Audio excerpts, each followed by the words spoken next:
शांतनु घर से ले आए। देखिए, इंसान के जीवन में सत्संग बहुत जरूरी है। परीक्षित महाराज एक महात्मा सत्संग किया करते थे। अब वो महात्मा सत्संग किया करते थे, पूरे गांव में घूमे, भैया कोई सत्संग करा लो। कोई भी सत्संग सुनने को तैयार नहीं हुआ, सब मना कर देते हैं महाराज। महात्मा सुबह से शाम तक घूमे, कहा भैया सत्संग करा लो, कोई भी तैयार नहीं हुआ। महात्मा का मन बड़ा बेचैन है। क्यों? आदत वाले आदमी की आदत नहीं जाती ना। महात्मा का तो आदत ही सत्संग था। महाराज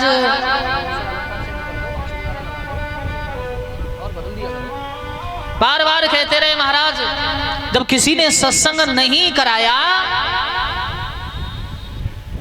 तो महात्मा गांव से बाहर निकला। ना स्वामी जी का किसी ने जल का नाम लिया, नहीं भोजन के लिए कहा, और ना किसी ने सत्संग सुनने को कोई तैयार हुआ। तो महात्मा जी जब बाहर चले,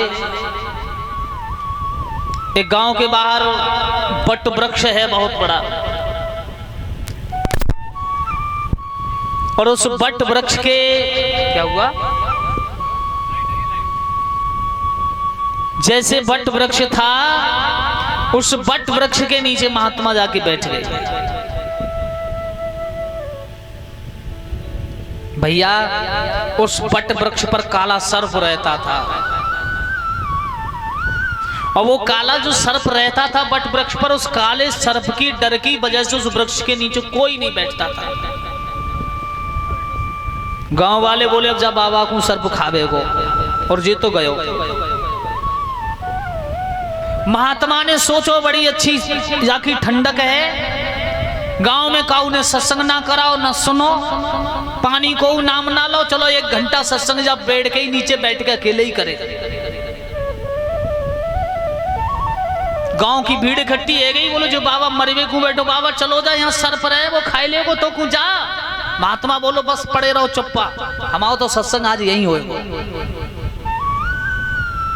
अब भैया बाबा को सत्संग चालू है और सांप ने वो सत्संग सुनबो शुरू करो। सांप के थोड़े थोड़े समझ में आई, महात्मा का जो ज्ञानी मालूम पड़े।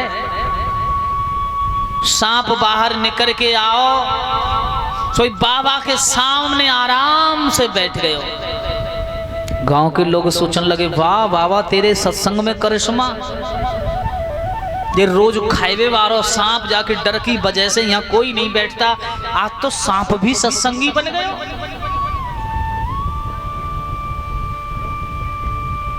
सत्संग में प्रश्न आया कि कभी हमें दूसरे जीव को सताना नहीं चाहिए, कभी हिंसा नहीं करनी चाहिए। सर्प ने वही बात सत्संग को ध्यान से सुना और विचार कर लिया कि आज से तुम ही हमारे गुरु हो, और आज से अब हिंसा ही नहीं करेंगे, आज से हम किसी को काटेंगे ही नहीं। सोबिस भैया सर्प ने धीरे से कही, बाबा ऐसो करो तुम हमें चेला बनाए ले। गुरुजी बोले चेला बनना बड़ी कठिन बात है बेटा, आज्ञा को पालन करना, जाने आज्ञा को पालन नहीं करो तो भैया बेकार है। सर्प बोलो गुरुजी जो जो तुम कहोगे वो ही करेंगे, ना कहू काटेंगे, ना कहू फुसकार मारेंगे, ना हिंसा करेंगे, कुछ ना करेंगे। आज के बाद तुम मोको अपनो चेला बनाए ले। तो गुरु मंत्र दियो भैया, गुरुजी अब कब आओगे? गांव के लोग सब देख रहे थे, बोले बेटा कोई बात ना, आएंगे जरूर आएंगे, ध्यान रखियो, 7 दिन बाद हमारा सत्संग तुम्हारे डेरा पे फिर होएगा। महात्मा गुरु दीक्षा दे करके भैया वहां से चले गए। अब सर्प तो बड़ो भोरो है गयो, मन में आए तो वृक्ष के नीचे ही पड़ो है तो पड़ो ही आराम से, बात तो सत्संग भजन से मतलब हो। फिर गांव के छोटे छोटे बच्चे पहुंच गए। बच्चों ने देखा सर्प पहले तो ऊपर रहता था और अब ये मस्त पड़ा रहता है। छोटे छोटे डीले कंकरी ली और उसे मारना शुरू किया। सर फिर ना बोलो। एक कोई नटखट बालक है, वो थोड़ो सो डंडी से ऐसे करो, वो तो ना बोलो। दूसरे ने हाथ फिराओ, सर फिर भी नहीं बोलो। वो तो सत्संग पहले ही सुन चुको भैया। गुरु ने कहा बेटा किसी को डांटना, फटकारना, हिंसा करना सब पाप है। तीसरे ने हाथ में उठाए के देखो, सर फिर ना बोलो। चौथे ने कहा करो एक बड़ो लंबो सो गुद्दो पेड़ को जाए रो, बाँ में लटकाए लो और चार बालक मुंह की तरफ लटके और चार पूंछ की तरफ सोई झूला झूलने लगे। गोविंद राधे। सर बोलो अब है वो सत्संग। सब हड्डी पसली बाकी सब इकट्ठी है गई। बालक खूब खेले शाम तक वासे। शाम को बच्चे जब चले गए बस सरफ को छोड़ के, बिचारो ढिकिल विकिल के अपनों गुफा तक पहुंचो। अब नहीं निकलो दूसरे दिन गुफा से। अब तो बच्चों का राज हो गया। उस वृक्ष पर बच्चे आनंद लेते हैं, खूब खेलते हैं। महात्मा जी बोले चलो चल तो रहे हैं, चेले के दर्शन करते चले। सोई महात्मा जी ने कहा चेला, अरे चेला नजर नहीं आया भैया, किधर चला गया? निकर के आओ, गुरुजी के चरण छुए।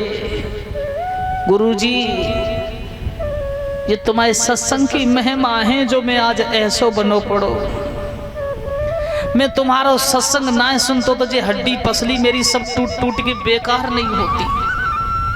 बोले बेटा ऐसो मेरो कौन सो सत्संग में दोष है गयो, सो सब तेरी ये दशा खराब टूटो पड़ो है। बोले बस यह सत्संग नहीं तो मेरो जे हाल करो है। क्यों? अरे गुरुजी तुमने ही तो कहा था किसी को सताना मत, फटकारना मत, काटना मत। इन बच्चों ने मेरे से झूठा खाया है खूब लटका लटका के। अरे महात्मा ने कहा मूर्ख चेला, मैंने यही तो कहा कि किसी को काटना मत। मैंने फुसकारने को मना थोड़ा ही किया। फुसकार मार देता भाग जाते।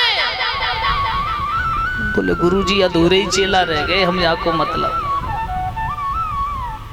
तो किसी ने कहा है सज्जन तो बनो अनिल, उतने सज्जन मत बनो कि दूसरे लोग हमारा नाजायज फायदा उठा करके और हमें फिर तोड़ दें धर के।